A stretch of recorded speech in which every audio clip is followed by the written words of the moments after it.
ভালো করে ম্যারিনেশন করার জন্য অ্যাপেল স্টিপ ভিনিগার, এটা আমি কিনে রেখেছিলাম 1 বছর আগে, সেটাই আমি ইউজ করব। আর এখানে দেখো ভিনিগারটা আমি প্রয়োজন মতন দিয়ে দেব।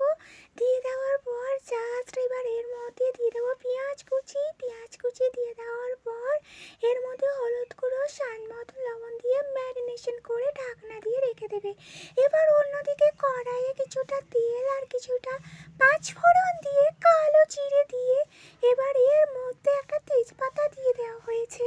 চিকেনের তো নানা রকমের আইটেম হয়, রেসিপি হয়, যাই বলো না কেন, কিন্তু আজকে আমরা এত সুন্দর একটা রেসিপি করছি, ঠিক একটু অন্যরকম ভাবে রান্না করার চেষ্টা করছি। প্রথমে কিছুটা তেলের মধ্যে আমি দিয়ে দিলাম এখানে রসুনের পেস্ট, সেটা এবার নাড়াচাড়া করে নেব।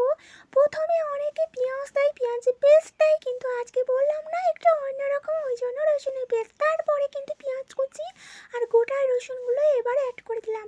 ভালো করে এবার কষাতে থাকতে হবে, যেটা সবাই করে, কিন্তু এই রকমভাবে তোমরা যদি রেসিপিটি তৈরি করে খাও না, খেতে লাগবে দারুণ স্বাদ। একঘেয়েমি চিকেনের রান্না একদম লাগবে না। তার উপর দিক থেকে কয়েকটি টুকরো টমেটো আমি দিয়ে দিলাম। টমেটো দিয়ে দেওয়ার পর এবার এর মধ্যে আবার হলুদ গুঁড়ো অ্যাড করে দিলাম। আবার নাড়াচাড়া শুরু করে দিতে হবে। এবার নাড়াচাড়া করার পর জাস্ট এবার কিন্তু ওয়েট করতে হবে একটু কষানোর অপেক্ষায়। আর এই গোটা রসুন দিয়ে চিকেন রান্না কি যে টেস্টি, আমি কি বলবো, এর আগে কখনোই আমরা খাইনি। আগে আমরা এই নর্মালি চিকেন পটেটো করতাম, বাট এই রসুন আগের খাবে একবার করেছি, আর সেটা খেতে এত সুন্দর টেস্টি হয়েছে, বাড়িতে সবাই বলছে রসুন দিয়ে চিকেনটা রান্না কর। তার জন্য আমি রসুনগুলো পরিষ্কার করে ধুয়ে একদম রাখা আছে দেখো।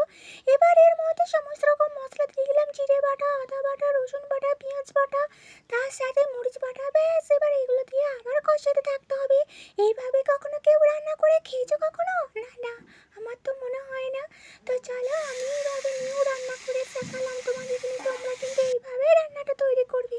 তারপরে দেখো কষাতে চিকেনগুলো দিয়ে দেওয়ার পর এর মধ্যে ভিজিয়ে রাখা পটেটোগুলো আমি এর মধ্যে অ্যাড করে দেবো। পটেটোগুলো অ্যাড করে দেওয়ার পর এটা কিন্তু পটেটো অনেকে তেলের ওপরে কষিয়ে রেখে দেয়, বাট আমিও করি, সেটাই কিন্তু আজকে বললাম না একটু অন্যরকম।